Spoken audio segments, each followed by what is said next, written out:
you're a New York Times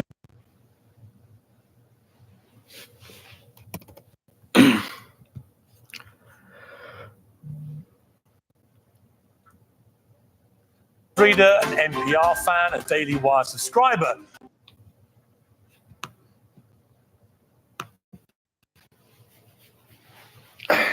Or an avid consumer of all things Tucker Carlson. For several months now, there's been no avoiding the subject of Nick Fuentes. And let's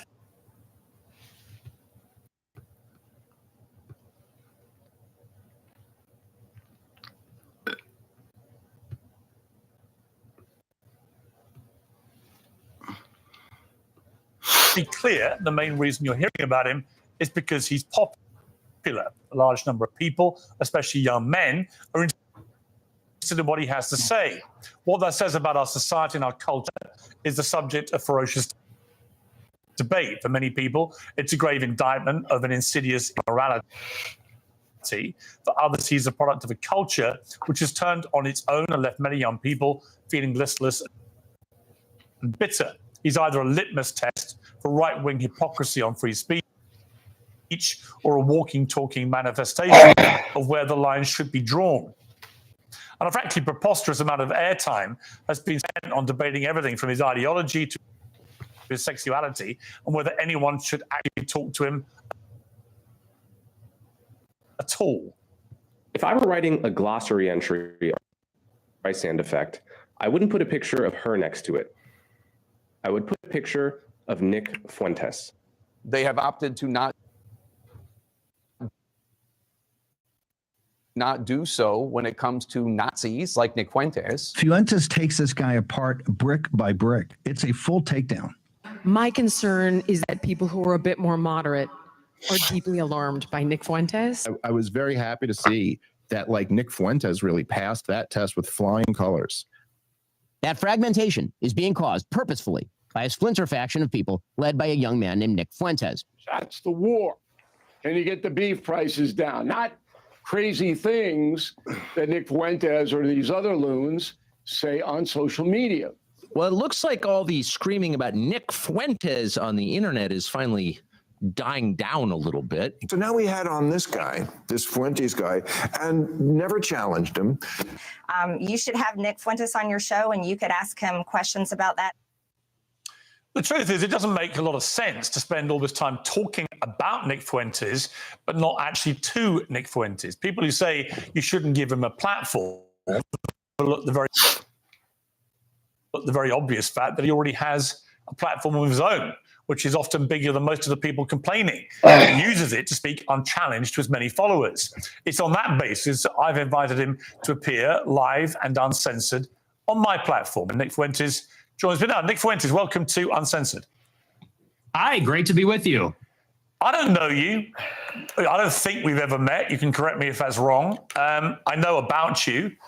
I know that increasingly people are talking about you in a more mainstream environment than you may be used to. So for those of you who know nothing about Nick Fuentes, I want this to be an opportunity to get to the real person. I don't know who that person is, but I do want to use this opportunity to get there. I've seen you talk as we prepared for this in exchanges with people and on your show, saying you fear it's going to be very hostile, it's going to be an ambush, all those kind of things. I don't intend it to be overtly hostile. I don't intend to ambush you. I intend it to be an examination of what you said on the record, an examination of what you believe or what you say you believe, and an examination of what your rising popularity says about the state of the conservative movement in America. So those are my goals from this interview. What are your goals? Why are you doing it? I thought it'd be interesting. And, you know, you've talked a lot about me on your show over the years, and this is the first time you actually extended the invitation. I think it might be the second, actually. I think we talked about doing it during A24 a few years ago, but you've talked a lot about me with the panel, and now you've extended the invitation to talk to me. And I think it'd be interesting for me to maybe clarify some positions and maybe get to know you a little better as well. So I'm looking forward to it. There is a belief that you have two personas. There's one that you roll out now for podcasts and for shows like mine, where you come across as reasonable. And then there's your show on Rumble, where you often come across as having, a very unreasonable view on things. This is what Coleman Hughes said about you. Nick Fuentes knows exactly what he's doing. He is consciously playing this double game as part of a long-term strategy to become popular enough to take the reins of power, at which point he plans to pivot towards the extreme and unpopular policies that he advocates daily on Rumble. So first of all, what is your response to that? Well, first of all, I would say that Coleman Hughes is a propagandist. He works for the Free Press, which is run by Barry Weiss. So I think you have to consider the source. And Barry Weiss is a pro-Israel partisan. Free Press is just bought out by CBS for $150 million by Larry Ellison or his son, David Ellison. And so I think that's coming from a particular point of view. We can't pretend like that's coming from a vacuum or from some fixed position. That's coming from a propaganda outlet that's in favor of Israel. That's first. But second, I would say he is right about the two personas. And I think that everybody understands this on some level. On my show, I make jokes and I use rhetoric and I'm hyperbolic because for a long time, I had an audience that was small on these like dissident platforms. I was on D Live for many years. A lot of people don't even know what that is. And so I had a small following and we had sort of like an in-group sense of humor and memes and things like that. And you talk about it one way on a freewheeling live stream when I'm by myself and I'm ranting and we make jokes and we play devil's advocate. We play with different positions. But then when you sit down in an interview like this one and people ask me a good faith question, what do you actually believe? Well, then I clarify and I say, well, here I'm not joking.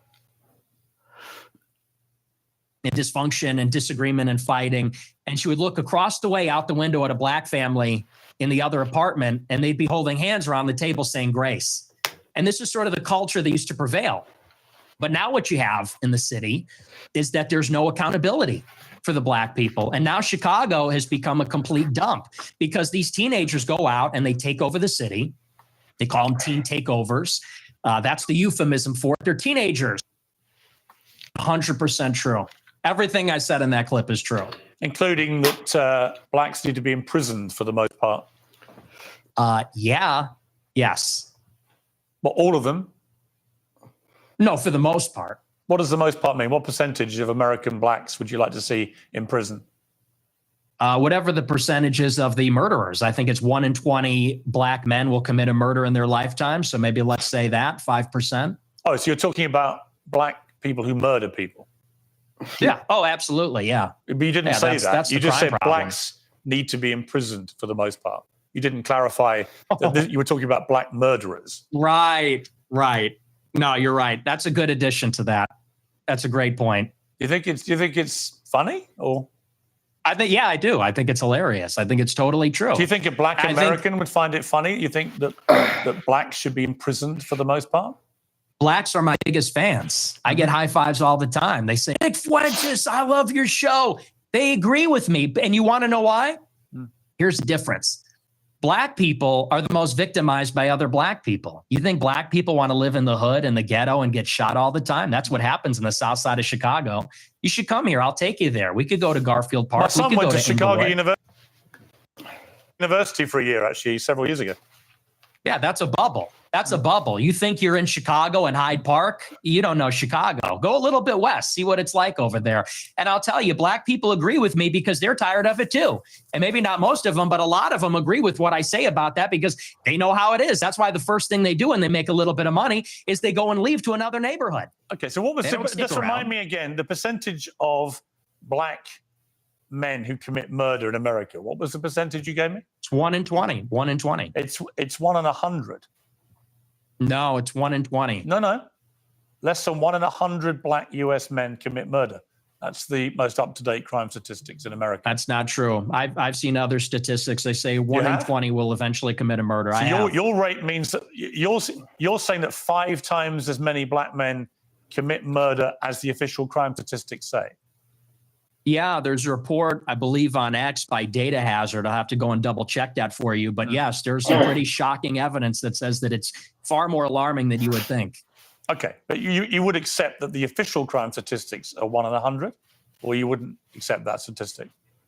I don't know. I don't have it in front of me, but I've seen other evidence. Like I said, Data Hazard on X, I believe, produced a report about a year ago. It said 1 in 20. But I mean, whether it's 1 in 20 or 1 in 100, that's a lot of people, Piers. I mean, Sure, this a is a lot real of white problem. people commit murder too. Well, they do, don't they? Okay, but it's about proportionality. I mean, white people are 65% of the population. Blacks are 13%. Mm-hmm. And I think anybody would tell you that more black people proportionally commit violent crime than white people. And people vote with their feet. People would rather pay a much higher property tax. Most mass what's shootings. with the interruptions? I'm sorry. Thank you. I appreciate that. You know, you look at in Chicago, in New York, these